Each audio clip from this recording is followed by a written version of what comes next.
मेरे प्रियो, आज का जो थीम है, आज का जो वचन है जिस पे हम मनन करने जा रहे हैं, वो इस तरीके से है कि परमेश्वर अपने लोगों को उनको चुनता है, उन्हें काम सौंपता है और उनके जीवन में अपने उद्देश्य को पूरा करने के लिए अद्भुत रीति से उन्हें इस्तेमाल करता है।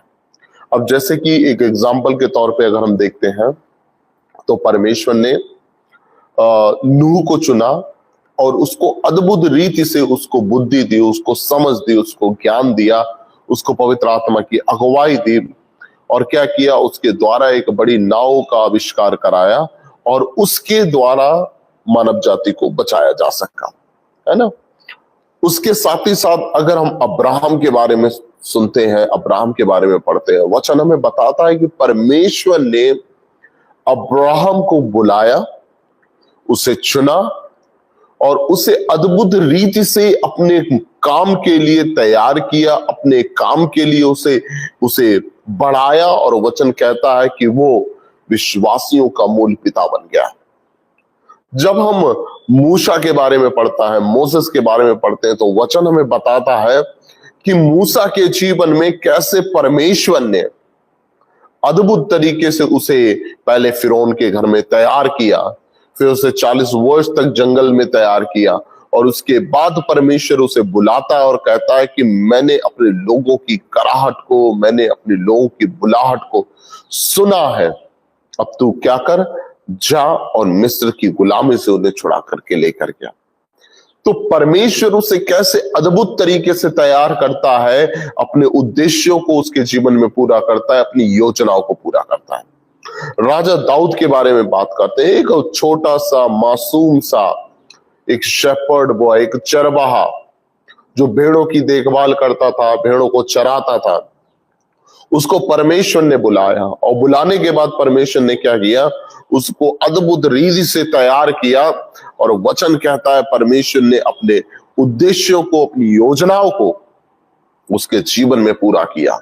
और वो पूरा करने के बाद परमेश्वर का वचन हमें यह भी बताता है कि परमेश्वर ने उसके राज्य को, उसके सिंहासन को हमेशा हमेशा के लिए स्थिर कर दिया।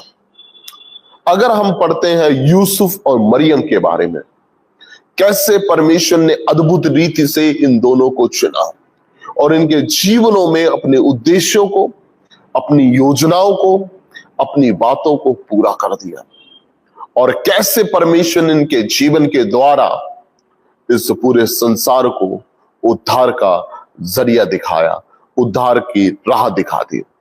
मेरे प्रियो, जब हम मनुष्य हैं, हम जब हम परमेश्वर के मार्ग पर चलते हैं, परमेश्वर की बातों को सुनते हैं, परमेश्वर ने हमें अपने काम के लिए चुना है, अपनी बातों के लिए चुना है, अपने स्वर्गीय काम के लिए चुना, तो मेरे प्रियो जरूरी ये है कि हम इस बात को समझें कि परमेश्वर की इच्छा क्या है और परमेश्वर अपने उद्देश्यों को, अपनी योजनाओं को हमारे जीवन में पूरा करता है।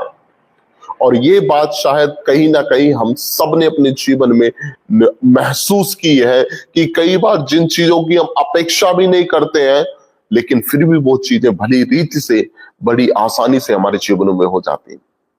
आज का जो वचन हम जिस पे मनन करने जा रहे हैं वो लिया गया है योना नबी की किताब से। योना नबी की किताब, उसका 3 अध्याय के 10 वचन से लेकर के और उसके 4 अध्याय के 11 वचन तक, है ना। और वचन में जब हम पढ़ते हैं तो इसमें दिखाया हुआ है कि परमेश्वर ने योना को बोला कि योना आप क्या कर, तू नीनवे को जा।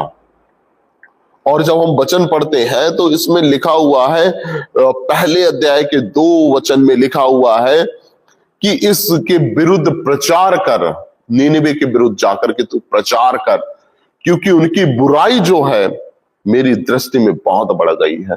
इसका मतलब ये है कि कहीं ना कहीं जो नीनवे शहर था उसकी बुराई इस हद तक बढ़ गई। तब जरा सोचिए, उसका पाप, उसकी बुराई इस हद तक बढ़ गई कि परमेश्वर को इंटरफेयर करना पड़ रहा है। परमेश्वर बोल रहा है कि उनकी बुराई अब बहुत बढ़ गई है, अब क्या कर, उनके विरुद्ध प्रचार कर, नहीं तो मैं सबको नष्ट कर दूंगा। अब आप जरा सोचिएगा कि कैसा नीनवे शहर होएगा, कैसा नीनवे शहर होगा, उसके किस तरीके का लोगों का विचार होएगा, किस तरीके के लोग होंगे और किस तरीके के पाप उनके होंगे कि उन्होंने जो पाप किए, वचन कहता है, परमेश्वर कह रहा है कि उनके ऐसे ऐसे पाप है, उनकी बुराई इतनी बढ़ गई है कि वो सब मेरे सम्मुख आ पहुंचे हैं। अब जरा समझिएगा कि परमेश्वर के सम्मुख ये सारी चीजें पहुंच गई हैं। अब मेरे प्रियो, परमेश्वर योना को बोलता है कि अब जा, तू क्या कर, जाकर के लोगों को बता, उनके विरुद्ध प्रचार कर और बोल कि क्या होएगा, आने वाले दिनों में नीनवे है वो ढा दिया जाएगा, नीनवे है वो नष्ट कर दिया जाएगा, वो बर्बाद कर दिया जाएगा। लेकिन मेरे प्रियो, होता क्या है, होता ये है कि जो योना होता है वो वहां से भाग जाता है। योना जो होता है वो नीनवे जाने के लिए तैयार नहीं होता है, नीनवे जाने के लिए तैयार नहीं होता, लेकिन परमेश्वर की दृष्टि के सम्मुख से क्या होता है, भागता है। और उसको ये लगता है कि मैं परमेश्वर के वचन से होकर के दूर भाग जाऊंगा और मुझे कोई भी नहीं खोज सकेगा और मैं परमेश्वर के। अब सवाल ये आता है कि जो ये योना था ये क्यों भाग गया, ऐसा क्या था, जबकि ये परमेश्वर का चुना हुआ था, परमेश्वर का अभिषिक्त जन था, भविष्यवक्ता था। तो परमेश्वर की इच्छा, इसका काम था कि ये परमेश्वर की इच्छा को पूरा करता, इसका काम था ये परमेश्वर के मार्ग पर चलता, लेकिन ये भाग गया। ऐसा क्यों? पहली बात, अगर हम योना नबी की किताब पढ़ते हैं तो वचन हमें बताता है कि ये जो शहर है ये अपनी बुराई के लिए जाना जाता था, ये अपनी क्रूरता की, अपनी जो इसकी क्रूरता थी उसके लिए जाना जाता था, ये अपने बुरे विचार के द्वारा जाना जाता था। और लोग क्या सोचते थे कि ये सब बहुत अच्छा है। और जो ये मतलब जो नीनवे शहर है, इसके बारे में बहुत अच्छी बातें बाइबल हमें नहीं बताती है। बाइबल में जब हम पढ़ते हैं तो it is known as the city of bloodshed, violence and cruelty, कि मतलब कि ये जो शहर था वो कैसा था, खून बहाने वाला शहर था, लहू बहाने वाला शहर था, लोगों को टॉर्चर करने वाला, लोगों को मारने वाला, लोगों के साथ मतलब दयालु का काम नहीं करता था, बुरे बुरे काम करता था, है ना, क्रोध करता था, ऐसे काम करने वाला ये शहर था। और वचन कह रहा है, जब हम इसको पढ़ते हैं तो हम जानते हैं कि जो ये नीनवे शहर था वो असीरिया की राजधानी थी। और बाइबल में जब हम पढ़ते हैं तो राजाओं की किताब में हम पाते हैं कि बहुत बार इजरायलियों का और असीरिया के बीच में क्या हुआ, युद्ध हुआ। जो असीरिया के राजा थे, जो इजराइल के राजा थे, इनमें क्या हुआ, बहुत बार आपस में युद्ध हुआ। और उस युद्ध की वजह से क्या हुआ, तो इसका मतलब ये था ये दोनों एक दूसरे में क्या थे, बहुत ज्यादा दुश्मन थे। दुश्मनी एक दूसरे, मतलब दुश्मनी देश थे, एक दूसरे के साथ इनका दुश्मन रहता था, मतलब इनका जब तक झगड़ा होता रहता था। पहली बात क्या थी, ये बुराई से भरे हुए थे, झगड़ालू थे, है ना, सब काम कैसे करते थे, बुरे करते थे, खून बहाने में एक नंबर थे, मतलब, और उसके साथ ही साथ मतलब निर्दयी थे, दयालु नहीं थे, निर्दयी थे। और उसके साथ ही साथ ये इजराइल के बहुत बड़े कैसे थे, दुश्मन थे। अगर हम नहूम की किताब पढ़ते हैं तो भविष्यवक्ता नहूम की किताब पढ़ते हैं, उसके 3 अध्याय के 1 वचन में पढ़ते हैं तो वहां पे लिखा हुआ है कि ये शहर कैसा है, ये शहर जो था वो लहू बहाने वाला शहर था, ये झूठ से भरा हुआ था, पाखंड से भरा हुआ था, निर्दयता से भरा हुआ था। और इसलिए जो योना था वो वहां जाना नहीं चाहता था, इसलिए वो वहां से भाग गया। और दूसरी बात इसमें हम और देखते हैं तो वो ये आती है कि ये लोग आत्मिक, इनका जो आत्मिक अंधापन था वो इतना बढ़ गया था कि इन्हें ये लगता था कि हम कैसे, हम बहुत पावरफुल है, हम एक बहुत महान शहर है, हमारे पास क्या है, हमारे पास अच्छी धन दौलत है, हमारे पास अच्छा सोना चांदी है, हमारे पास सब कुछ अच्छा है, तो हम शारीरिकता में बहुत बढ़ रहे हैं, हमारा धन दौलत बहुत बढ़ रहा है, तो हम बहुत अच्छे लोग हैं। लेकिन ये आत्मिकता में अंधे हो गए थे, इन्हें ये नहीं समझ में आ रहा था कि हम क्या कर रहे हैं, हम आत्मिकता में परमेश्वर से दूर जा रहे हैं। और यही कारण था कि जो भविष्यवक्ता योना था वो वहां जाना पसंद नहीं कर रहा था। उसको ये पता था कि ये लोग कैसे हैं, ये बुरे लोग हैं। और उनमें सबसे बड़ी बात है, वो इस बात को कहती है कि जो ये योना नबी था वो इस बात को जानता था कि ये कौन लोग हैं, जो नीनवे के लोग हैं, वो इजराइल के दुश्मन है और ये परमेश्वर के दया के योग्य नहीं है, ये परमेश्वर की दया के योग्य नहीं है ना।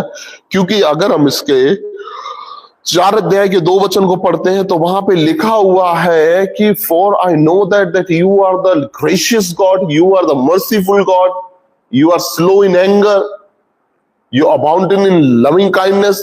वो कहता है कि मुझे पता है कि परमेश्वर तू अनुग्रहकारी है, तू दयालु है, तू कृपालु है, तू विलंब से क्रोध करने वाला है, तू करना निदान परमेश्वर है और तू दुख देने से प्रसन्न नहीं होता है।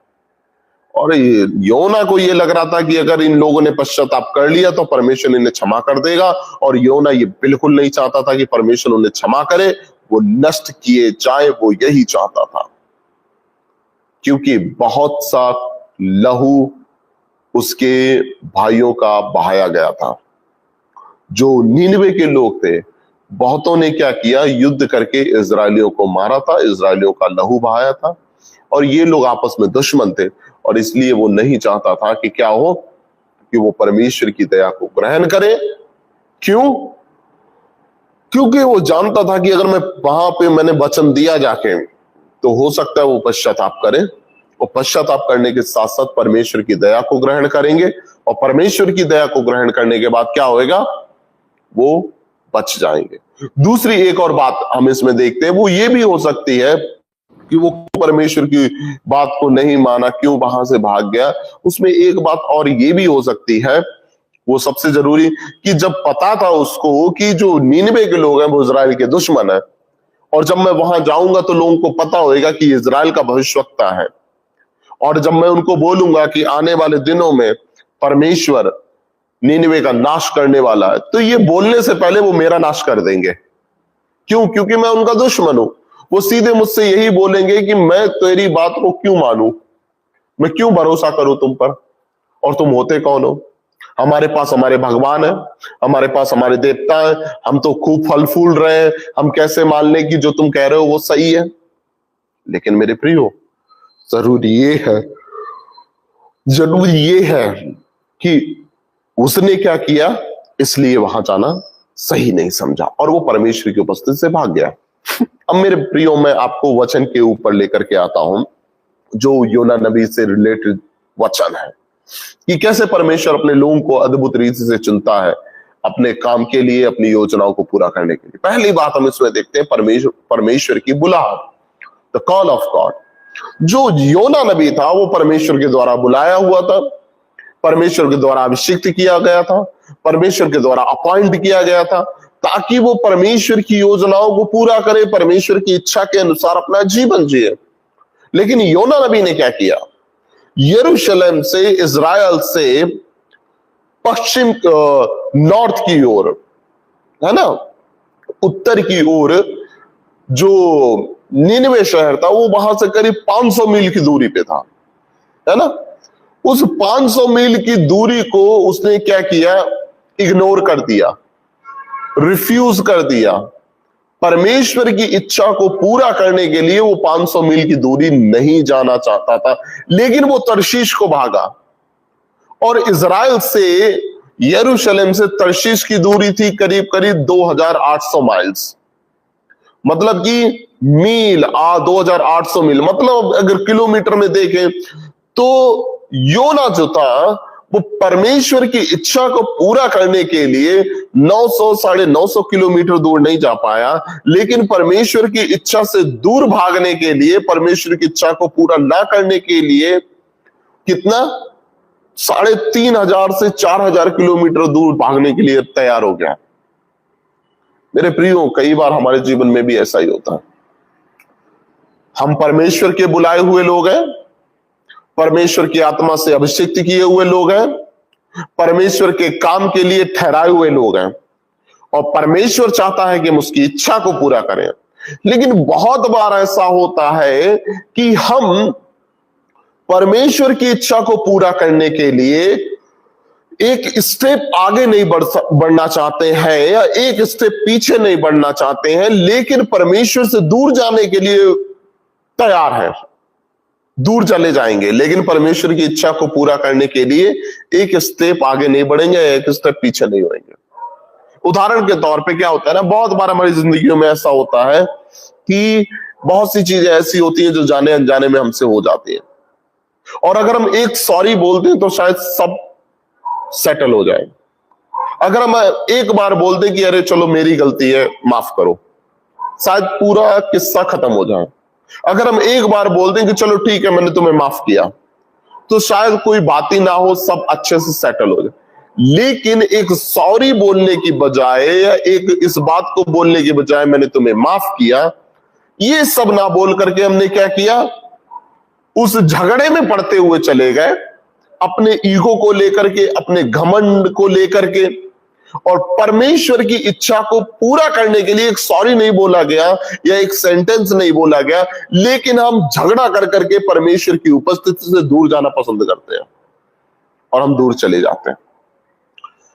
योना नबी परमेश्वर की इच्छा को पूरा करने के लिए 500 मील नहीं गया, लेकिन करीब 3,000 मील जाने के लिए तैयार हो गया, जो कि उसका करीब 4 गुना 5 गुना ज्यादा है।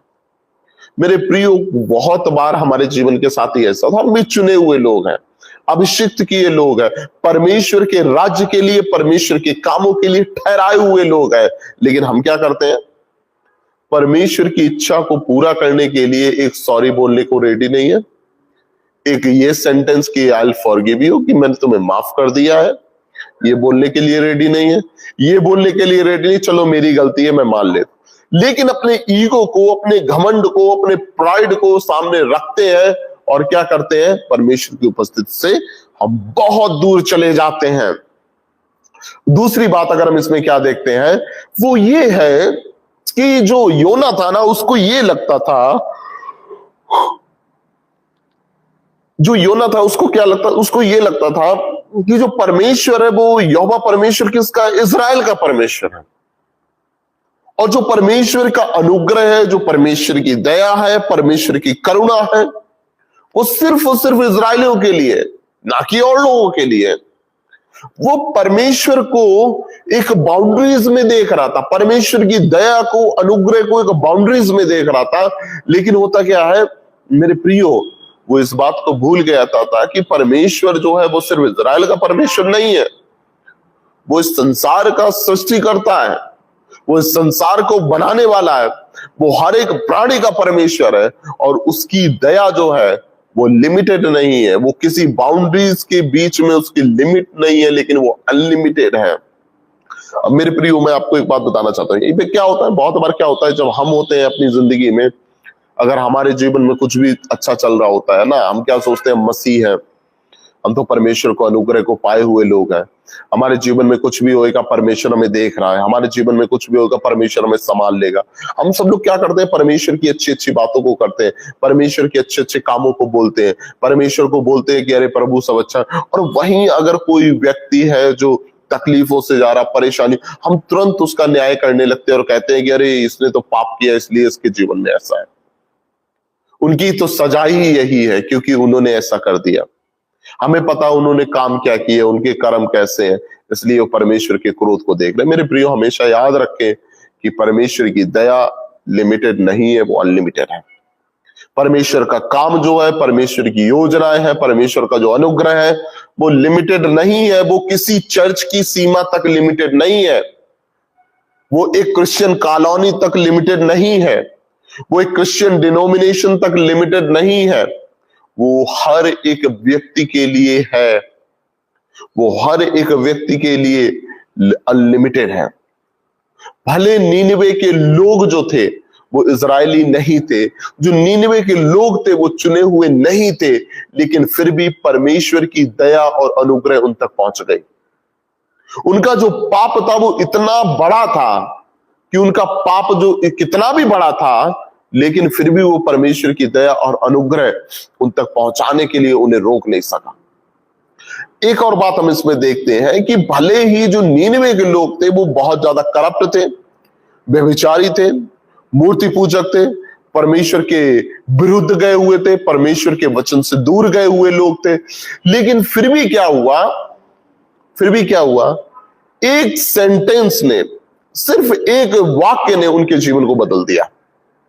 सिर्फ एक वाक्य ने उनके जीवन को बदल दिया। कोई बहुत बड़ा प्रचार नहीं किया योना ने वहां जाकर। योना ने क्या बोला? Yet 40 days the Nineveh shall be overthrown. अब से 40 दिन के बीतने पर नीनवे उलट दिया जाएगा, नीनवे बर्बाद कर दिया जाएगा। और यहां के लोग थे ना, वो चाहते तो सवाल करते कि योना हम तेरी बात पे क्यों भरोसा करें, तू तो हमारा भविष्यवक्ता भी नहीं है। हमारे पास हमारे भविष्यवक्ता है, हमारे पास हमारे प्रीस्ट है, हमारे पास हमारे भगवान है, हमारे पास हमारे देवता है, हम उनकी सुनेंगे कि तेरी सुनेंगे? हम कैसे मान लें कि जो तू कह रहा है वो सब सही है? क्यों? क्योंकि तू मेरा दुश्मन है ना। हम अपने दुश्मन की बात को कैसे मान लें? जब हमारे खेत अच्छी उपज दे रहे हैं, हमारे भेड़ बकरियां फलवंत हो रहे हैं, हमारी धन दौलत बढ़ रही है, हमारा सोना चांदी रुपया सब बढ़ रहा है, सब कुछ अच्छा चल रहा है, हम तेरी बात कैसे मान लें? मेरे प्रियो, ये मायने नहीं रखता है कि हम शारीरिकता में या संसारिकता में कितना बड़े हुए हैं। ये मायने नहीं रखता कि हमारा कितना अच्छा बिजनेस चल रहा है, हमें कितने प्रमोशन मिल रहे हैं, हमारे बच्चे कितनी अच्छे स्कूल में पढ़ाई कर रहे हैं, हमारे पास कितना अच्छा बैंक बैलेंस है, कितना अच्छा घर है, नौकर चाकर है या अच्छी गाड़ी है। ये मायने बिल्कुल नहीं रखता है कि हम परमेश्वर के मार्ग पर चल रहे हैं।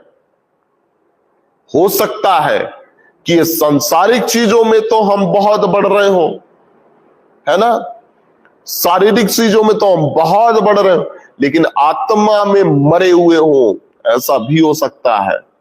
आत्मा में मरी आंखें अंधी हो चुकी हो ताकि हम परमेश्वर के क्रोध को नहीं देख पा रहे। जैसे कि ये जो नीनवे के लोग थे, ये परमेश्वर को क्रोध को नहीं देख पा रहे थे कि ये जो कर रहे हैं वो सही है या गलत है। बहुत बार हमको क्या लगता है कि हम जो भी करते हैं सब अच्छा है।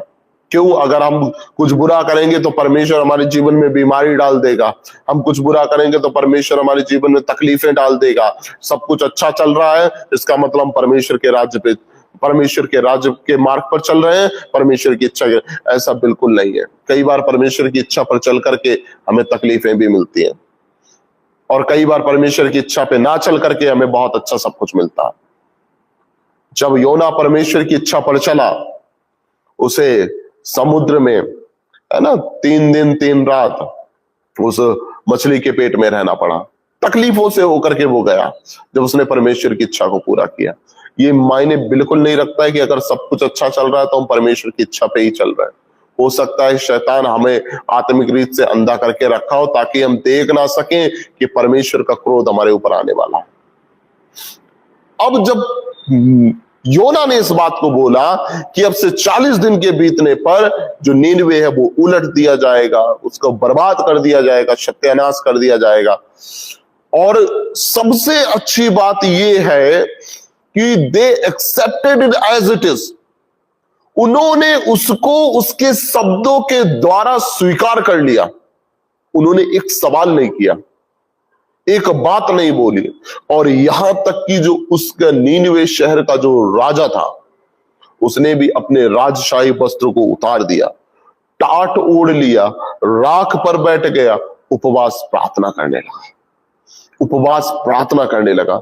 मेरे प्रियो, ये दर्शाता है कि सच्चा पश्चाताप कुछ भी कर सकता है।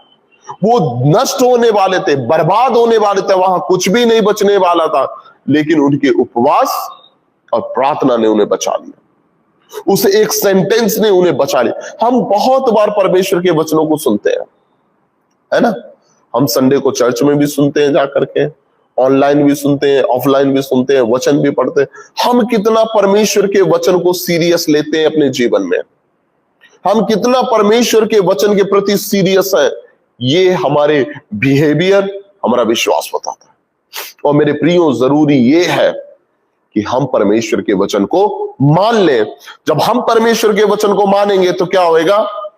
परमेश्वर हमें नष्ट नहीं करेगा, लेकिन हम उसकी दया, उसके अनुग्रह के भागीदार हो जाएंगे। मेरे प्रियो, अगर आप योना नबी की जगह पर हैं, जिसे परमेश्वर ने अपनी दया के अनुसार बुलाया, अपना अभिषेक किया, अपने मार्ग पर चलने के लिए बुलाया और ठहराया कि तू जाकर के क्या कर, जो तेरे दुश्मन है उन्हें भी तू प्रचार कर और उन्हें बता कि परमेश्वर के क्रोध से वो बच जाए, है ना।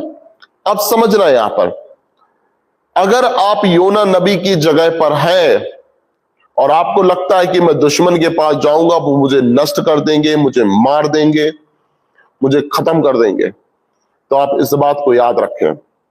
आप इस बात को याद रखें, जैसे दाऊद कहता है कि चाहे मैं मृत्यु के घोर अंधकार भरी हुई तराइयों से होकर चलूं तो भी हानि से नहीं डरूंगा। अगर आप योना नबी की जगह पर हैं तो आप भले मृत्यु की भरी हुई तराइयों से होकर भी जाएंगे ना, तो भी परमेश्वर आपको बचा सकता है। आपको क्या करना है? आपको विश्वास करना है। आपको विश्वास करना है इस बात पर कि परमेश्वर आपको बचाए।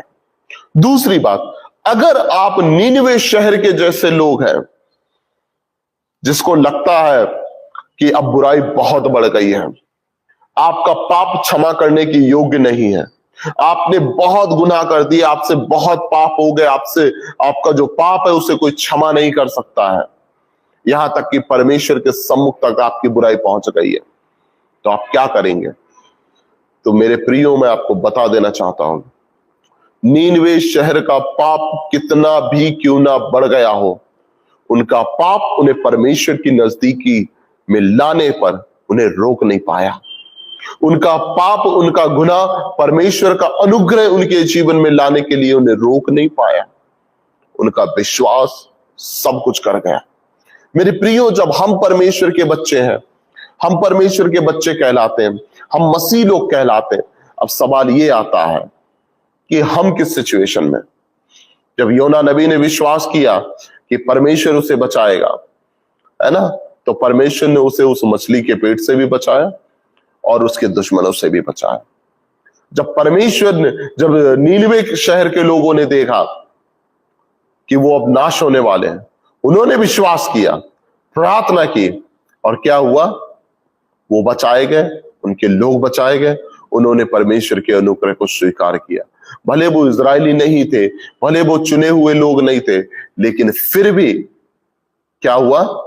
परमेश्वर ने उन पर दया रखी, उन्हें स्वीकार कर लिया। मेरे प्रिय, ये वचन हमें क्या सिखाता है? ये वचन हमें सिखाता है कि हमारा पाप कितना भी क्यों ना बढ़ गया हो, चाहे वो नीनवे शहर के जैसे क्यों ना हो गया हो, लेकिन जरूरी ये है कि हम क्या करें? हम परमेश्वर पर भरोसा रखें, हम परमेश्वर पर विश्वास रखें, उसके पास पश्चाताप के साथ आए, उसके पास हम कैसे आए? गिड़गिड़ाते हुए आए, प्रार्थना के साथ आए, उपवास के साथ आए, और परमेश्वर क्या करेगा? हमें माफ कर देगा, हमें संभाल लेगा। तो देखिए यहां कैसे परमेश्वर ने बड़ी अद्भुत रीति से योना नबी को चुना और नीनवे के लोगों को बचाया। कैसे परमेश्वर ने अद्भुत रीति से नीनवे लोगों को चुना और वो परमेश्वर की दया और उसके अनुग्रह के भागीदारी हो गए। परमेश्वर आप सभी को आशीषित करे इन वचनों के द्वारा। हम प्रार्थना करेंगे और इसके साथ ही साथ हम वचन को सीखते रहेंगे समय समय पर, है ना, और वचन से प्रार्थना हम सब सीखेंगे वचन से, ताकि हम वचन में बढ़ सकें, और प्रार्थना करेंगे कि परमेश्वर हमारे सभी पापों को क्या करे? क्षमा करे। हम प्रार्थना करेंगे। शुक्रिया खुदावन आज के इस दिन के लिए जो आपने हमें दिया। मेरे परमेश्वर, हम आपको धन्यवादित हैं कि आपने हम पर दया की, अनुग्रह की, अब तक संभाल के रखा। प्रभु आपका कोटि कोटि धन्यवाद। मेरे प्रभु, मैं विनती प्रार्थना करना चाहता हूं, आपके तमाम प्रिय बेटे और बेटियों के लिए जिन्हें परमेश्वर आपने अपनी दया, अपने अनुग्रह में चुना। मेरे परमेश्वर, होने दिन निरंतर उनके जीवन में आपकी आशीषों की वर्षा होती रहे। निरंतर मेरे पिता परमेश्वर वो आपके मार्ग पर चलते रहे। निरंतर मेरे पिता परमेश्वर होने दे वो आप में बचाए जाए। होने दे उनका पाप चाहे कैसा भी क्यों ना हो, आप उन्हें क्षमा करें, क्योंकि आपकी दया, आपका अनुग्रह उन्हें बचाने के लिए तैयार है। और मेरे पिता परमेश्वर, उनका पाप, उनका गुनाह चाहे कितना भी बड़ा क्यों ना हो, वो आपके अनुग्रह को और आपकी दया को उनके जीवन में जाने से नहीं रोक सकता। मेरे परमेश्वर, आप निरंतर अपने बच्चों को आशीषित करें और होने दे उनके जीवन से निरंतर आपके नाम की महिमा होती रहे। मेरे पिता, वचन की सेवकाई को आप आशीषित करें और होने दे मेरे पिता परमेश्वर, उन वचन के भेदों को हम अपने जीवन में सीखें, समझें, लागू करें और आपके नाम की महिमा का कारण बन जाए। प्रभु, हम सारा आदर, महिमा, इज्जत, गौरव, जलाल आपको देते हैं। प्रार्थना को यीशु नासरी के नाम में मांगते हैं, आमीन। सभी को जय मसीह की। प्रभु आपको आशीष दे, आमीन।